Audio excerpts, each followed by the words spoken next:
Hello and welcome. I'm Megan Cook, a registered dietitian and trained chef.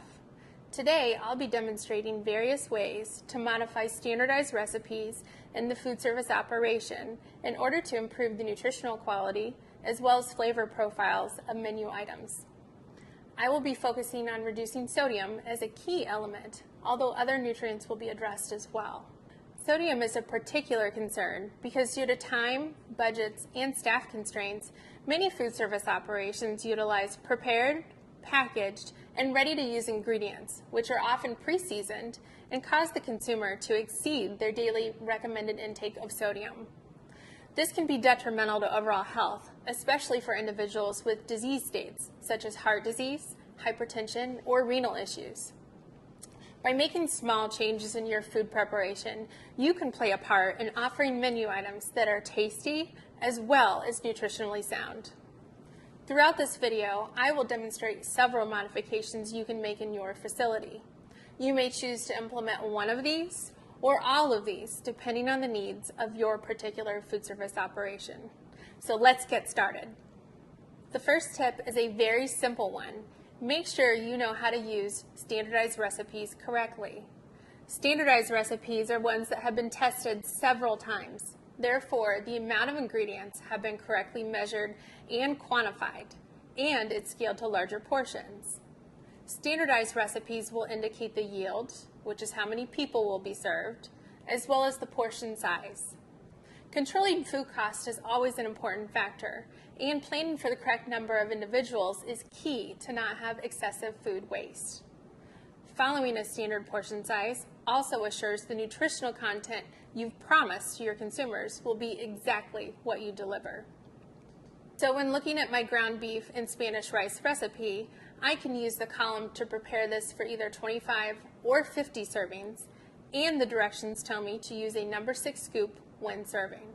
A huge component of following a standardized recipe involves measuring and weighing items accurately. In this same recipe, I have dry ingredients such as rice, and I have liquid ingredients such as beef stock or water. Note that there is a weight or a measure tied to each of these items. The beef stock or water is measured in liquid measurements or ounces. When selecting a measuring device, I'm going to choose a liquid measuring cup with graduated measures and a pour spout. To use the scale correctly, you would first need to turn it on. To subtract the weight of the container, I then need to place the container on the scale and hit the tare button. The display will then return to 0. All scales have the option to weigh in ounces or in grams. I am going to choose to use ounces, although you can choose to use either. I then pour the liquid or solid until the desired weight is displayed on the screen. If a weight measurement is provided with dry ingredients, for example, a cake recipe calls for a pound of flour, always weigh the ingredient instead of trying to convert it to cups or other measurements. This is how the recipe has been quantified to come out consistently every time. As you adjust your standardized recipes to meet your facility needs, be careful when swapping seemingly like ingredients. For example, it may make sense to swap iodized salt for kosher salt, but they do not have the same weight per volume. After measuring half a cup of iodized and kosher salt and then weighing them on my tared scale, I know that the half a cup of iodized salt weighs 155 grams, while the half a cup of kosher salt weighs 125 grams. The difference in weight is because kosher salt is a larger grain and has more air incorporated. If I had simply substituted iodized salt in place of kosher salt in equal amounts in this standardized recipe, the recipe would be inaccurate from a nutritional standpoint and would be oversalted. Understanding these differences in ingredients is crucial when following your standardized recipes, especially in your effort to reduce sodium. On that last note, let's discuss the next tip, using more than salt, pepper, or pre-mixed seasoning blends to flavor your food dishes.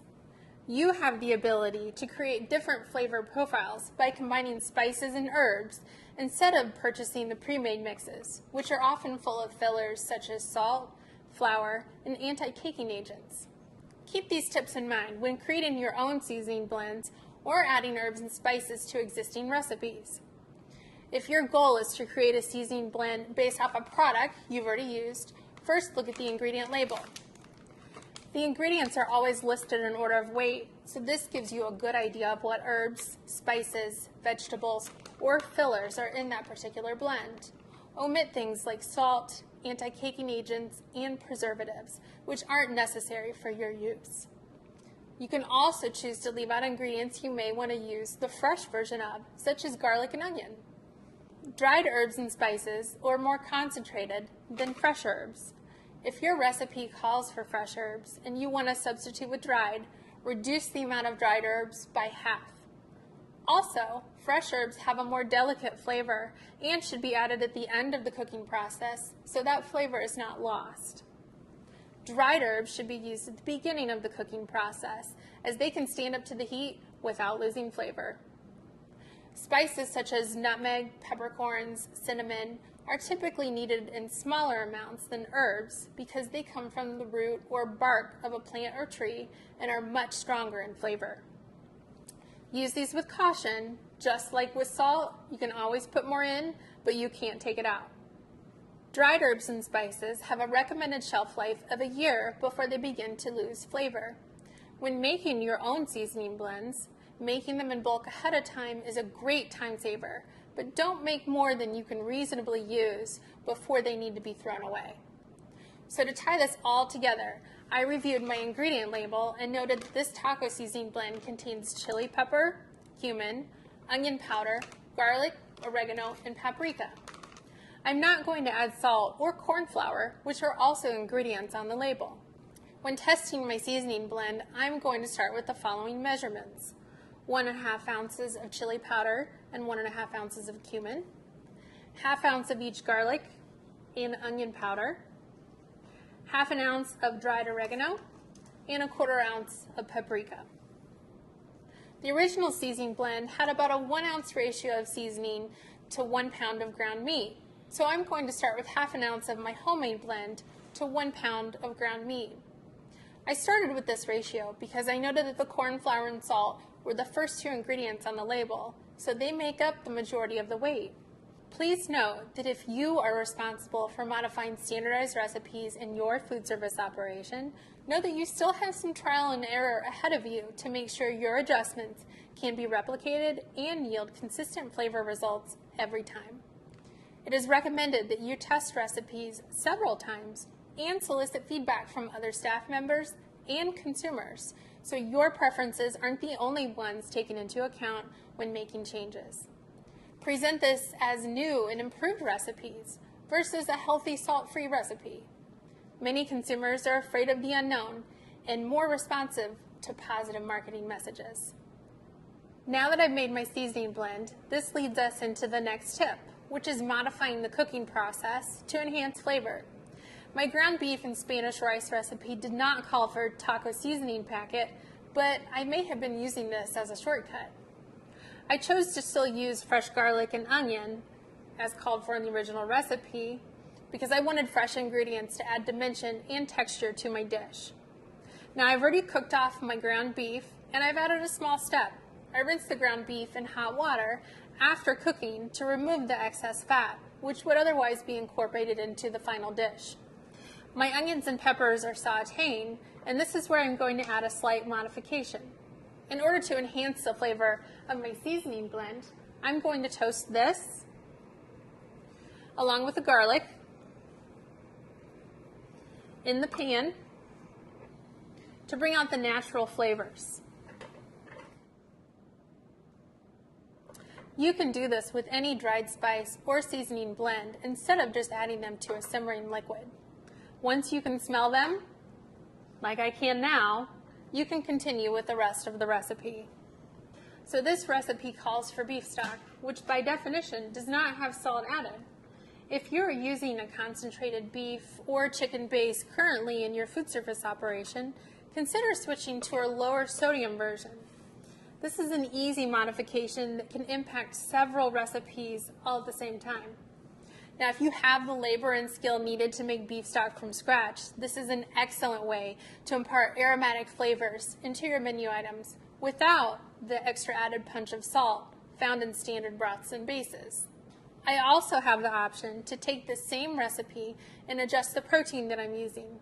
This could mean using a leaner meat, such as chicken, turkey, or veal. I could even make this a vegetarian dish by using black beans instead of an animal-based protein. While this may not pertain to our targeted reduced sodium goals, small steps to remove other unwanted ingredients, such as saturated fats, are targets you can implement to improve the total nutrition profile of your menu items.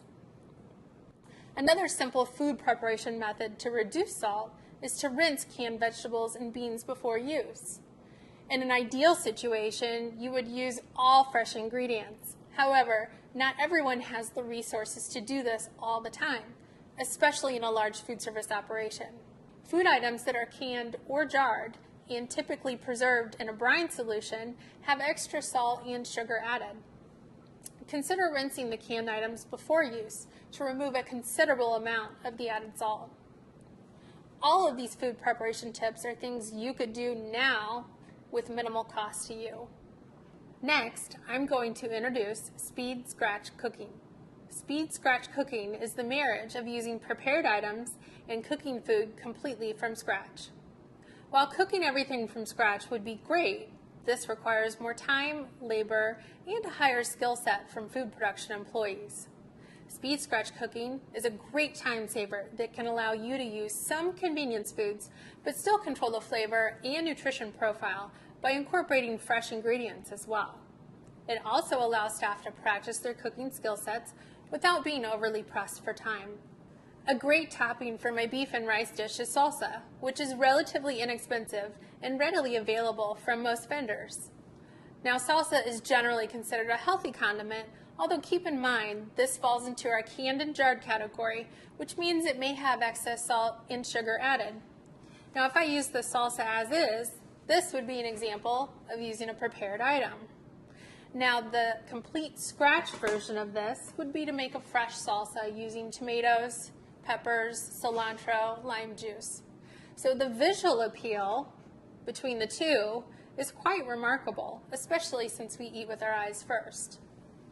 Now, the marriage of these two, or speed scratch version of these two, could include several options, including using canned tomatoes that I've drained first instead of the fresh tomatoes, but still otherwise using all fresh produce. Now, I could also take my original prepared salsa and add a few fresh ingredients, such as chopped tomatoes and chopped onions, to not only dilute the original sodium content, but also add fresh ingredients and increase the visual appeal. So as you can see, all my salsas look somewhat similar, but have different nutrition profiles based on the small changes that I made. So this example gives you an idea of how to approach speed scratch cooking in your facility. The final tip I'd like to discuss is ingredient selection. Previously, I mentioned purchasing a low sodium broth base as an alternate to a regular broth base. This easy change would positively affect any recipe I'm presently using that product in, although sometimes these changes are more complicated depending on the product being swapped. For example, if my focus is on reducing the fat content of my recipes, using fat-free ingredients may sound like a very simple solution. Let's use this example. I'm thinking about adding sour cream to my beef and rice dish as another topping. Shopping for fat-free sour cream may seem like the natural choice. However, this is when I need to pay very careful attention to the nutrition facts label. I did eliminate the fat, but I traded that for more salt and sugar.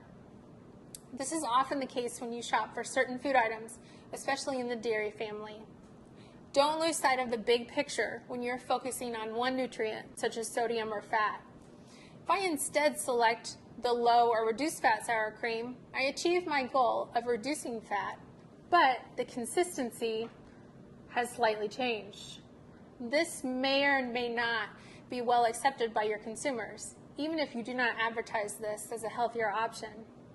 As a bridge to all these options, you could use a non-fat Greek yogurt, which has the thick consistency of regular sour cream, but does not have the added salt that I found in the non-fat sour cream. Again, always use your nutrition facts label to make an educated decision on the products that you're using. This includes looking at the portion or serving size on the label. If you are happy with the product you're presently using, the option always exists to serve smaller portion sizes or standard portion sizes if you've not been doing so already. To summarize the tips I've shared with you today, I've demonstrated how to use a standardized recipe correctly, including weights and measures, discussed the use of herbs and spices and ways to approach making your own blends, demonstrated ways to modify cooking methods to enhance natural flavors, introduced the concept of speed scratch cooking, and gave some tips on picking out ingredients by using nutrition facts labels and swapping ingredients. The last thought I would like to leave you with today is that involving your staff in the recipe process is key to the success of the recipe changes and modifications. Provide adequate instruction and education so everyone is aware of the changes being made and why they are being made. Cooking is a hands-on skill, and people will learn best with hands-on instruction. Brainstorm ways to positively present information so staff are not only excited to prepare new menu items, but are also eager to share their enthusiasm with your consumers. Once your team has taken ownership and pride of your project, success is right around the corner. You have the ability to serve healthy, tasty food items that people will enjoy. Hopefully, some of these tips today can be used in your food service operation in the near future. Thank you for watching, and good luck.